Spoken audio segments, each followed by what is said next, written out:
Assalamualaikum dan salam sejahtera. Bersama saya Salasiah Safian. Ini Ringkas TVS. Kementerian Perdagangan Dalam Negeri dan Hal Ehwal Pengguna KPDN HEP nafi dakwaan harga minyak masak paket sekilogram naik ketika Perintah Kawalan Pergerakan PKP. Tegas Menterinya Datuk Seri Alexander Nantalinggi, minyak masak dalam bentuk bungkusan polybag sekilogram itu adalah barang kawalan bersubsidi yang dijadual pada harga RM2.50. Katanya tujuan kerajaan mengekalkan pemberian subsidi minyak masak dalam bungkusan polybag itu ialah bagi memastikan rakyat boleh mendapat bekalan minyak masak pada harga berkenaan. Jelas Alexander lagi, buat masa ini 60,000 tan minyak masak bersubsidi disediakan setiap bulan dan diedarkan ke seluruh negara dan jumlah pengeluarannya masih mencukupi bagi kegunaan rakyat Malaysia.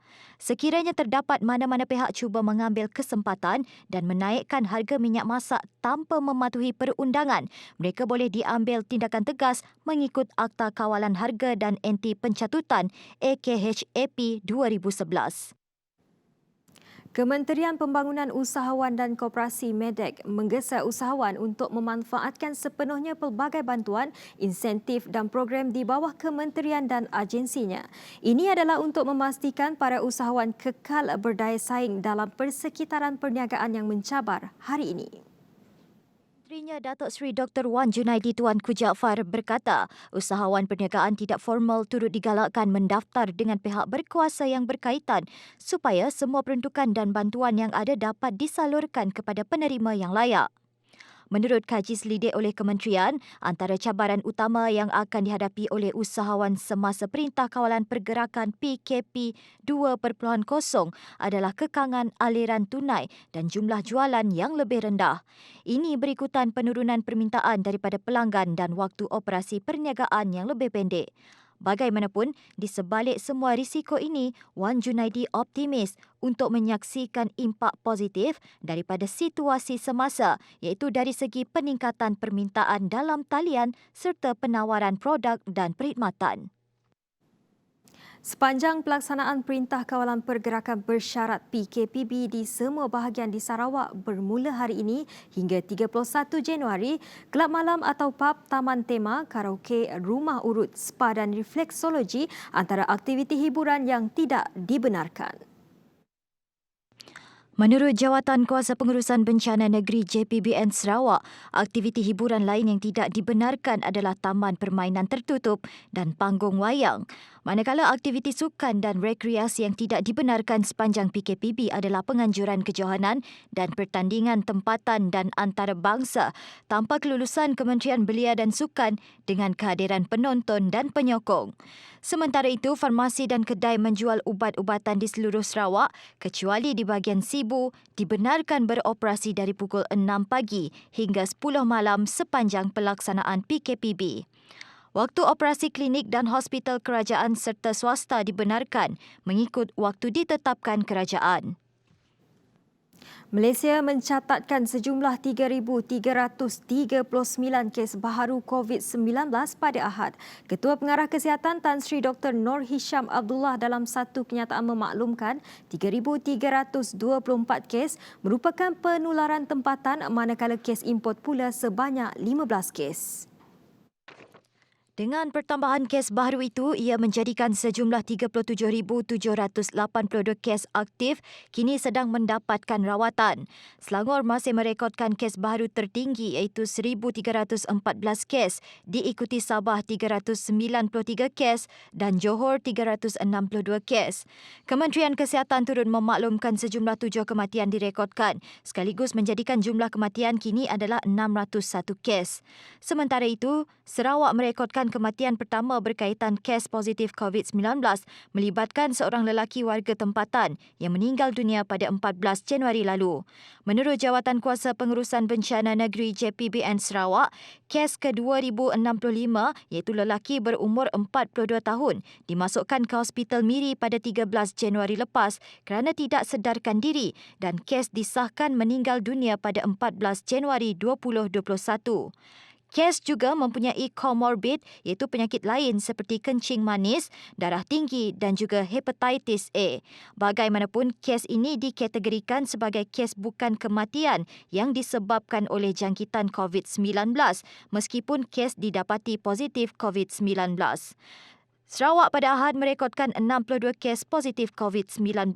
Sibu masih merekodkan jumlah tertinggi dengan 43 kes, Miri 6 kes, Kuching 3 kes, Julau 2 kes, Meradong 2 kes, Beluru 2 kes, Dalat, Bintulu, Kapit dan Belaga masing-masing 1 kes. Pengisytiharan darurat dalam mengawal penularan COVID-19 di negara ini adalah perlu memandangkan Akta Pencegahan dan Pengawalan Penyakit Berjangkit 1988 Akta 342 yang digunakan selama ini tidak lagi memadai. Menurut Majlis Keselamatan Negara MKN, pengisytiharan tersebut memberikan kuasa yang lebih besar kepada pihak berkuasa dalam mendapatkan kerjasama pihak swasta memandangkan jangkitan virus tidak lagi terhad kepada lokaliti tertentu. Tidak dapat dinafikan walaupun Akta 342 memperuntukkan kuasa tertentu untuk mendapatkan kerjasama daripada pihak swasta, kuasa yang diperuntukkan itu tidak mencukupi. Ini kerana kerajaan tidak boleh berlengah dalam membuat perkiraan dengan pihak swasta untuk menggunakan premis perubatan swasta serta sumber utiliti dan aset. Pengisytiharan itu juga diperlukan bagi melandaikan lekuk jangkitan COVID-19 dengan lebih cepat. Polis Sarawak mengingatkan orang ramai yang mempunyai keperluan untuk merentas zon mendapatkan permit sepanjang tempoh Perintah Kawalan Pergerakan Bersyarat PKPB. Menurut Pesuruhjaya Polis Sarawak Dato' Aidi Ismail, pergerakan antara zon adalah tidak dibenarkan kecuali perkhidmatan penting dan mereka yang mendapat kelulusan permit polis.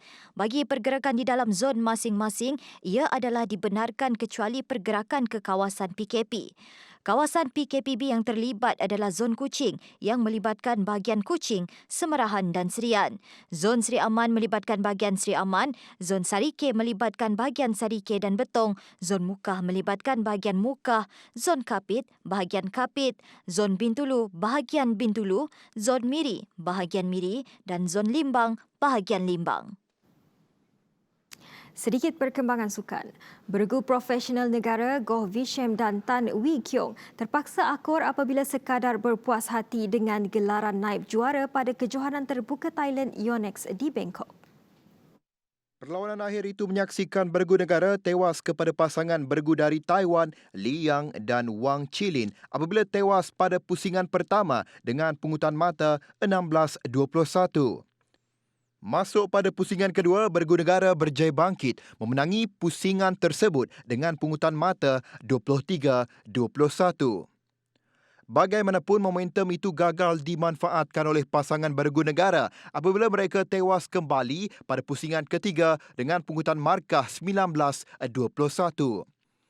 Kekalahan itu sekaligus memusnahkan harapan Malaysia untuk menamatkan kemarau kejuaraan selama lebih setahun selepas kali terakhir menjuarai terbuka Taiwan pada September 2019. 3 pegawai Institut Sukan Negara ISN yang terlibat dengan kem latihan berpusat secara kuarantin didapati positif COVID-19.